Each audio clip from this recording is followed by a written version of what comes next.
우리는 지난주에 혹시 지난주 기억하시겠죠? 그죠? 예, 지난주에 저희는 이 나오미와 우리 룻의 이야기를 보았습니다. 이제 기억하시듯이, 그 나오미는 이제 고향이 베들레헴이라고 했었잖아요.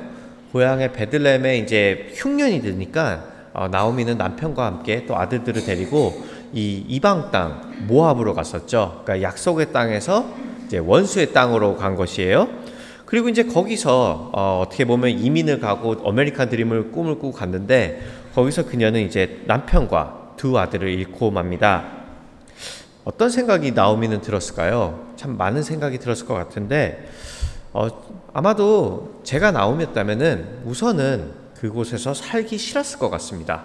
그렇죠? 이민을 갔는데 그곳에서 큰 재앙을 만난 거예요. 그럼 이제 거기서 정내미가 떨어지겠죠. 실제로도 저도 제가 주위에 아시는 분들 몇 분이 이제 미국 땅에 왔는데 미국 땅에서 사는 게 그렇게 어렵진 않으셨어요. 근데 그때 이제 어떤 큰 일이 있으니까 바로 이제 한국으로 돌아가시더라고요. 그러니까 정내미가 뚝 떨어지는 거죠. 나오미도 마찬가지였던 것 같습니다. 그래서 이제 그녀는 베들레헴에 이제 풍년이 들었다는 소식이 듣자 다시 이제 고향으로 돌아가기를 작정을 하죠. 이제 고향 땅이 이제 좀 살만하다고 하니까 다시 고향 땅으로 돌아가려고 합니다. 물론 이것도 이렇게 쉬운 결정은 아니었을 것 같아요. 지난주에도 보았지만 망해서 고향으로 돌아간다면은 사람들이 얼마나 수군거리겠어요. 저거 성공한다고 이방 땅에 가더니 망해서 돌아왔네. 벌 받은 거 아니야? 이러면서요. 그래서 그녀는 이제 돌아가면서 원래는 이 며느리들을 데리고 여정을 시작했는데 아마 중간에 이제 생각이 났던 것 같아요. 얘네는 데리고 가면은 오히려 혹이 될 것 같다, 이런 생각이죠. 데리고 가봤자 오히려 욕만 더 먹고 지금 나는 내 몸 하나 챙기기도 힘든데 가서, 그렇잖아요. 남편도 없고 이제 자기가 먹을 거를 자기가 직업을 갖고 해야 되는데 얘네까지 어떻게 먹고 살겠냐 해갖고 이제 여력이 없었던 거죠. 그래서 이제 며느리한테 돌아가라고 하지만 이제 또 우리가 알듯이 룻은 어머니를 떠나지 않습니다. 그리고 이거는 시어머니를 향한 사랑이기도 했지만 룻이 갖고 있었던, 어쩌면 룻도 자기가 잘 다 이해하지는 못했던 어떤 신앙의 고백이기도 했었죠. 그래서 우리는 이 룻기를 계속 보면서요, 하나님이 이 룻의 믿음을 어떻게 이끄시는지 또 어떻게 보응해 주시는지를 볼 것이에요. 물론 이 나오미는 룻이 자기한테 이렇게 밀어내도 룻이 자기한테 계속 붙어있는 게 은혜인지 전혀 몰랐죠. 그래서 그녀는 이제 룻이 바로 옆에 있음에도 불구하고 나는 텅 비었다, 나는 아무것도 없다라는 그런 한탄을 했었습니다. 어떻게 보면은 제가 룻의 입장이면 좀 서운하지 않았을까 싶어요.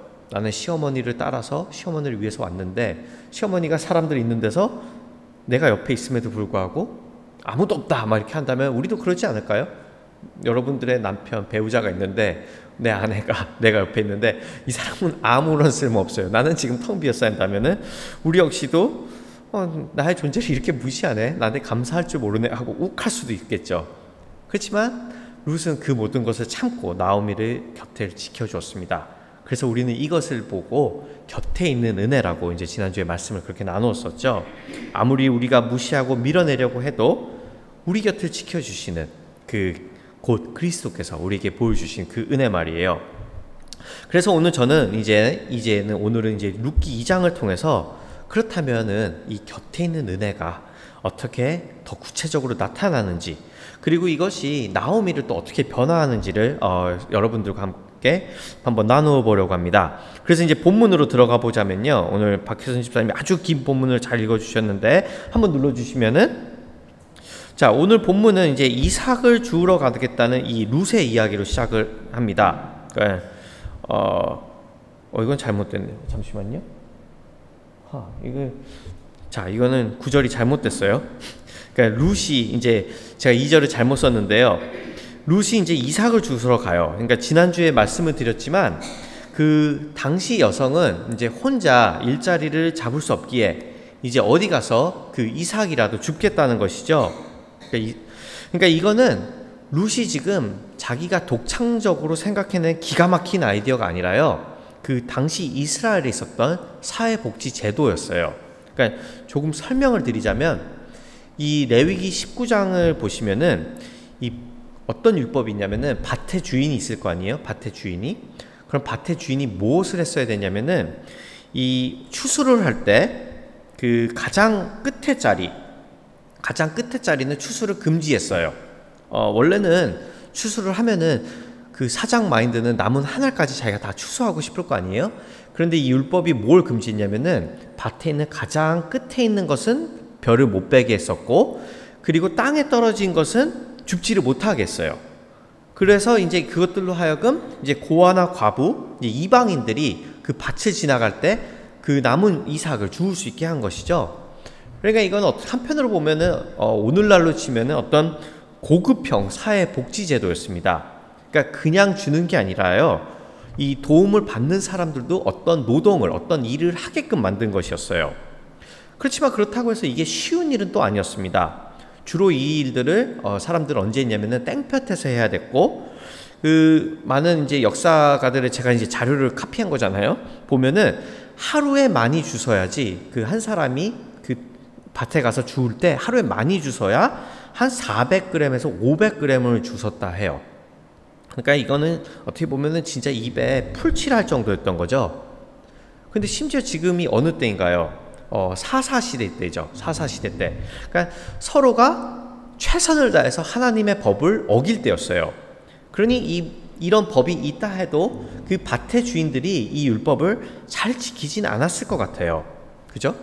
거기에 이제 룻은 우리가 알듯 이방 여인입니다. 그것도 남편을 잃은 이방 여인이에요. 그러니까 따라서 이 베들레헴에 돌아왔을 때 아마 룻에 대한 소문도 그렇게 좋지는 않았을 거예요. 저 이방 여인이 여길 왜 왔지? 저 이방 여인 때문에 남편 잡아먹은 거 아니야? 뭐 등등등요. 그러니까 밭의 주인들이 원래도 사람들한테 이 일을 허락하지 않을 뿐이지만 룻은 더 거부했을 수도 있어요. 어디서 이방 여인이 와서 지금 이러고 있냐고요. 그리고 만약에 그 밭에서 룻이 일을 한다고 해도 이거는 진짜 큰 일을 당할 수도 있었던 거예요. 이제 막 무법의 사사시대 때 어떤 소속돼 있지 않은 그 과부 이방 여인을 누가 하나 겁탈한다고 해도 룻이 보호받을 수 있는 거 없었던 것이죠. 자, 그럼에도 불구하고 룻은 지금 자기가 이삭을 주스러 가겠다는 겁니다. 그것도 혼자 말이에요. 그래서 그런데 여기서 잠깐 이제 우리가 멈춰 보자면, 왜 여기서 나오미는 함께 밭에 가지 않았을까요? 그렇죠? 우리가 그런 질문을 할 수 있겠죠? 오히려 생각해 보시면은 나오미가 그 고향 출신이고, 따라서 그 사람들은 아는 사람들도 더 많았을 거 아니에요. 베들레헴 출신. 그죠? 20년 전에 제가 김혜경 전도사님하고 친구였어요. 내가 망하고 돌아왔으면 제가 아무래도 김혜경 전도사님한테 내가 밭을 좀 줄 수 있겠어요 하고 부탁한 게 더 낫겠죠. 그죠?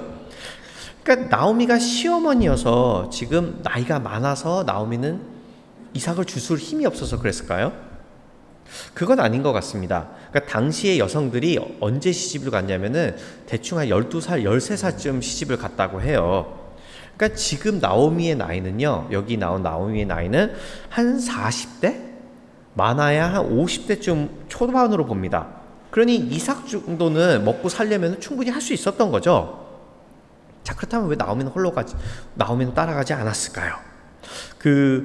이 이안 두기드라는, 발음하기 힘들어요. 이 아주 탁월한 룻기 주석가를 쓴 학자는요, 아마 나오미가 이때 굉장히 깊은 우울증 혹은 무기력증에 걸려있던 게 아닌가라는 그런 해석을 합니다.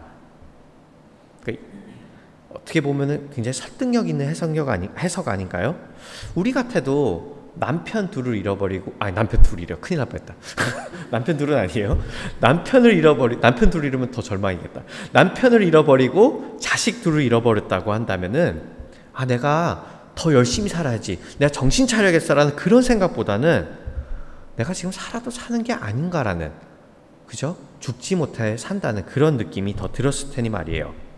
그러니까 지금 나오미의 상태를 그려보자면요, 그녀는 그냥 아무것도 하지 못하는, 그러니까 우리가 너무 깊은 절망에 빠지면 이제 침대 위에서 일어나지를 못하는 거잖아요. 그런 상태인 것이에요. 마음속엔 원망과 죄책감, 이런 것들로 가득했을 것이고요. 사실 나오미의 입장으로 봤을 때 제가 나오미라면 룻을 볼 때마다 마음이 더 아팠을 것 같아요. 제가 나오미였다면 그런 생각을 수도 없이 하지 않았을까요? 그때 내가 모압에 가지 않았더라면, 그때 내가 이방 여인을 며느리로 삼지 않았더라면 내 아들이 지금 살아있지 않을까? 내가 그때 잘못한 거 아닐까라고요. 그러니까 이런 상황 속에서, 절망적인 상황 속에서 룻은 홀로 이삭을 주스러 가겠다는 것입니다. 그러니까 참 대단한 것이죠.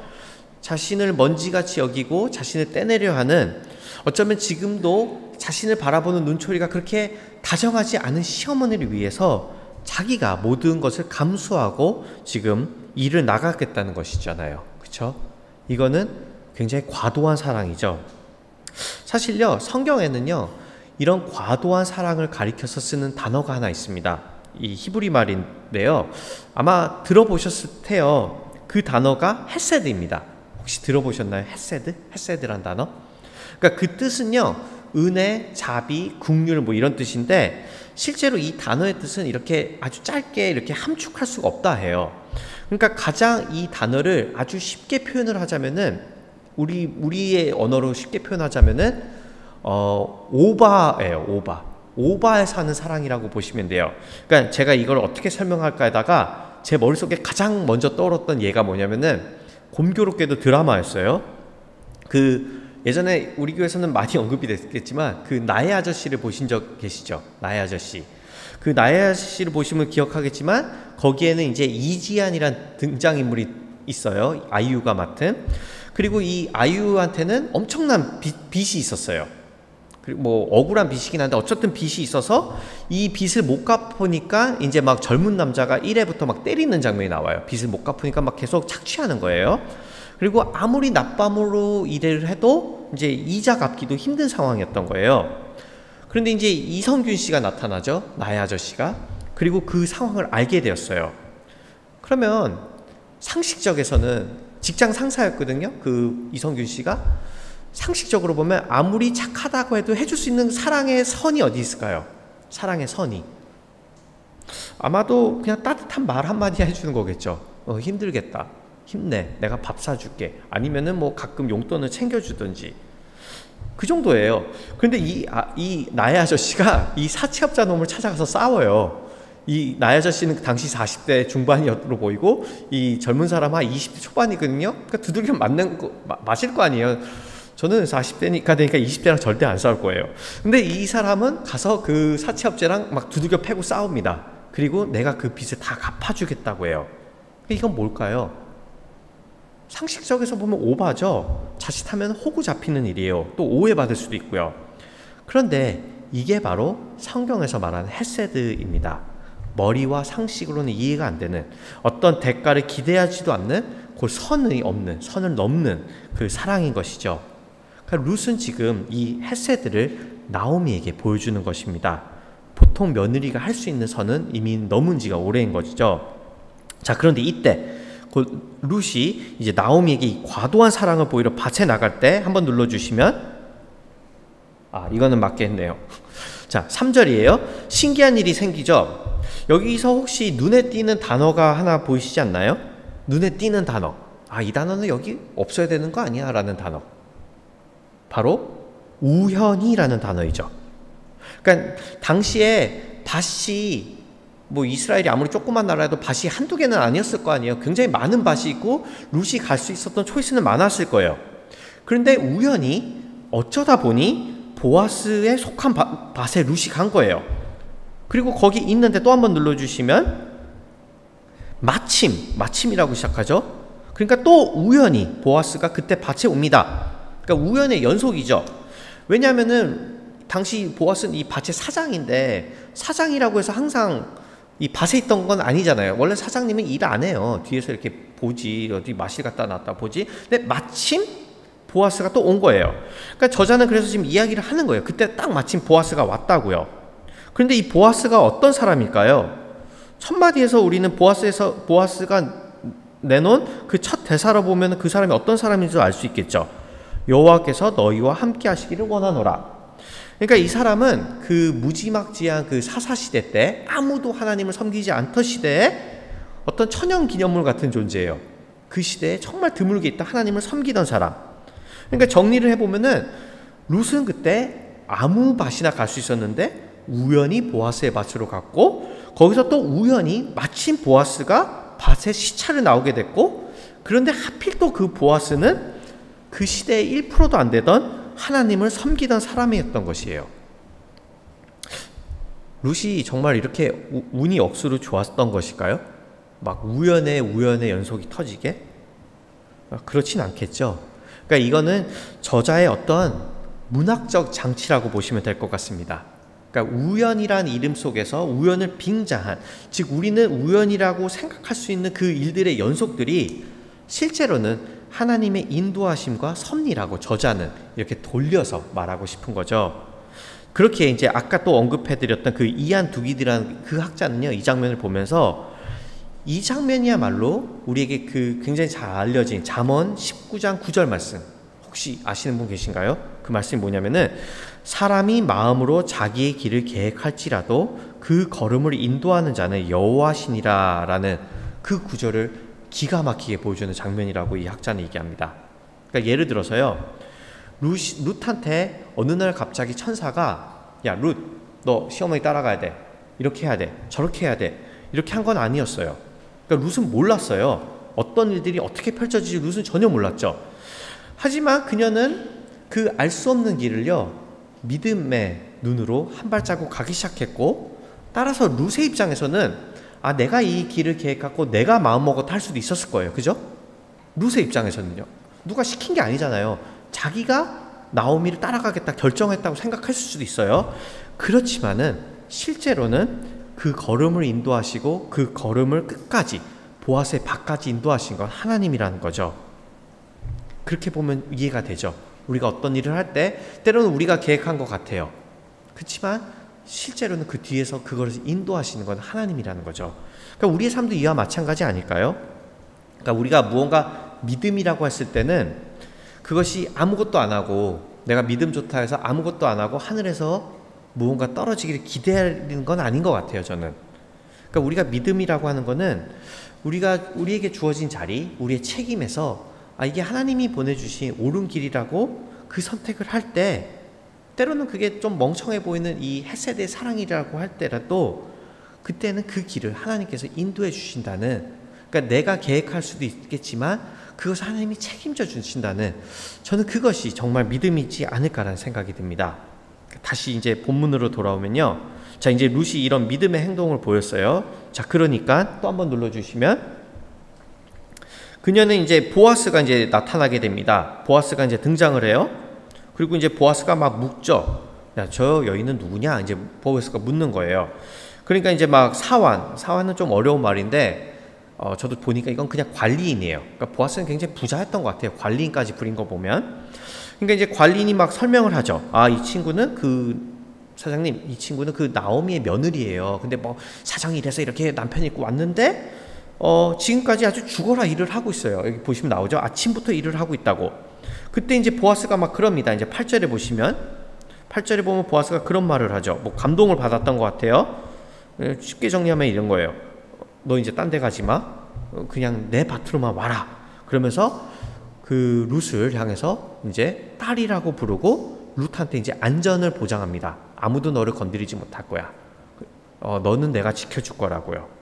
그러니까 이거는 굉장히 어마어마한 일이에요. 왜냐하면 이때는 사사시대였고요.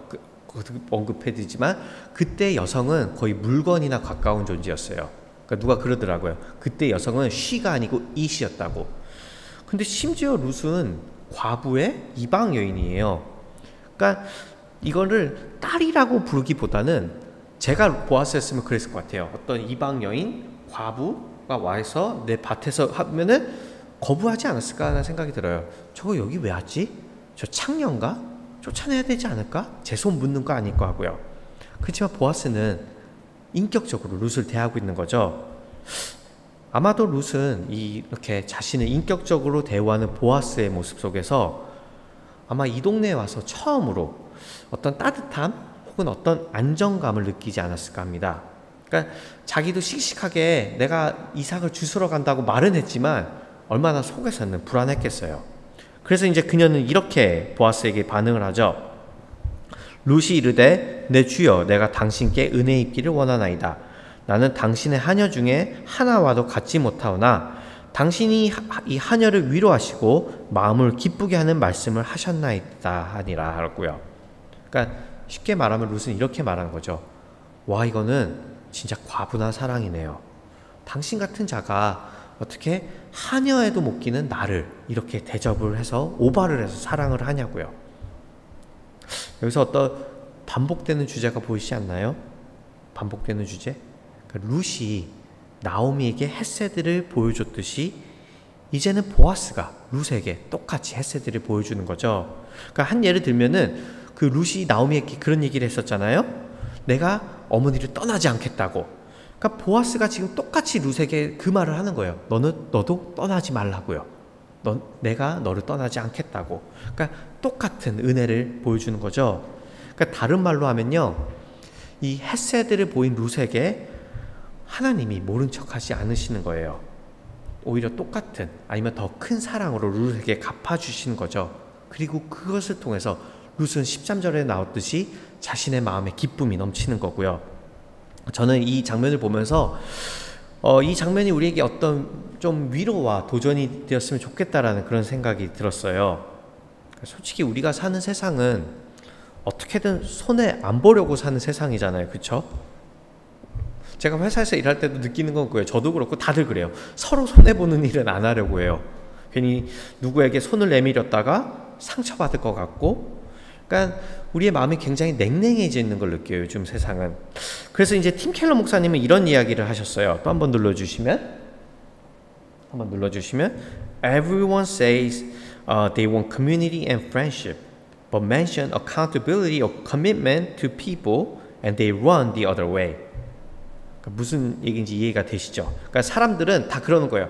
아, 나는 따뜻한 공동체가 있었으면 좋겠어. 나는 우정이 있었으면 좋겠어. 하지만 막상 그 사람들한테, 그러면 당신은 다른 사람들한테 헌신하셔야 되고요. 다른 사람들한테 책임을 하셔야 돼야 한다면 그때 사람들은 도망을 간다고요. 다른 곳으로 간다고요. 그만큼 우리가 손해보기 싫고 또 상처받기가 싫은 것이죠. 하지만 이 룻의 이야기는요, 하나님께서는 때로는 우리가 그 멍청한 짓, 오버하는 사랑을 할지라도 우리를 모른 척하지 않는다고 알려주는 것 같습니다. 그러니까 하나님께서는 우리의 사랑에 보응해 주시고 우리가 이렇게 희생해서 사랑할 때 우리를 보고 계신다는 거예요. 그래서 결국에 이 사랑이 어떻게 되냐면요, 또 한번 눌러주시면, 자, 이제 나오미의 모습이 나옵니다. 이제 룻이 여기서 한 에바, 그러니까 막 보리를 한 30파운드라고 해요, 에바. 이걸 이제 갖고 이제 나오미한테 가요. 나오미한테 가니까 나오미가 반응하는 모습이 이 17절부터 20절인데요. 지금 그냥 보시면 나오미의 모습이 어떻게 그려지시나요? 나오미의 목소리를 한번 상상해 보시면 어떨까요? 지금 나오미의 대사를. 나오미가 막 그러죠. 이거 어디서 주웠어? 어디서 너를 일을 한 거야? 그 사람 누구야? 그 사람 복 받을 거야. 보아스라고? 그 사람 우리랑 가까운 사람인데? 그러니까 어떤 나오미의 목소리를 우리가 상상해 본다면은 그 목소리 속에서 어떤 익사이트먼트가, 어떤 희망이 느껴지지 않나요? 그러니까 아까 제가 실수해서 2절을 띄우진 않았지만 그 2절에서 룻이 이제 이런 얘기를 해요. 내가 이삭을 주스러 간다고 했대. 나오미가 단답형으로 대답해요.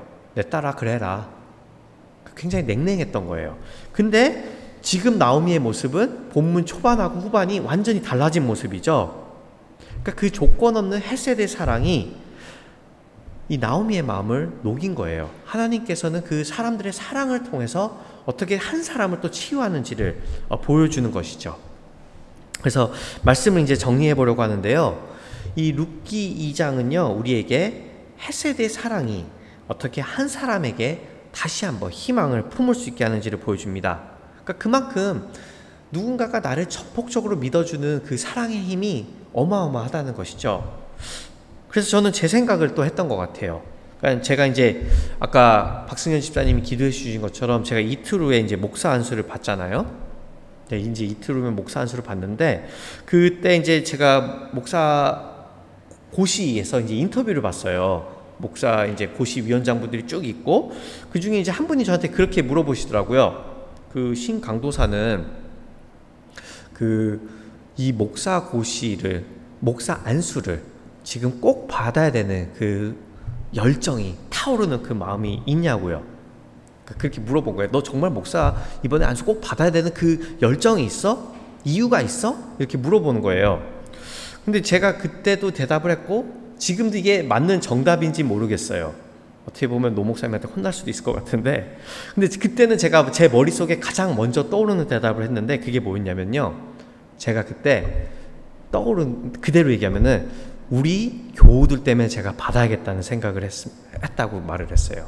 우리 교인들 때문에 내가 받아야 됐다고. 그러니까 이거는 여러분들이 제 짐이라는 건 아니에요. 제가 받기 싫은데 억지로 여러분 때문에 막 이런 것은 아니지만 그래도 제 머릿속에는 여러분들이 떠올랐던 것 같아요. 그리고 그게 제 솔직한 마음이었어요. 왜냐하면은 적어도 목회적인 시각으로 봤을 때 그 4년 전에 저는 오늘의 나옴이었어요.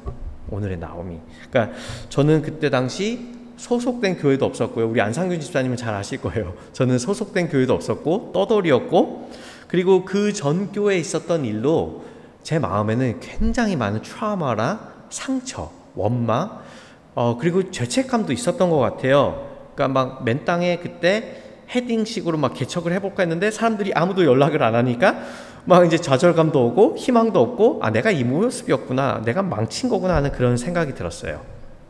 그런데 마침 우연히 다른 밭이 아니라, 다른 교회가 아니라 이 교회에 오게 되었고, 여기서 보아스까지는 모르겠지만 그래도 좋은 여러분들을 만났습니다.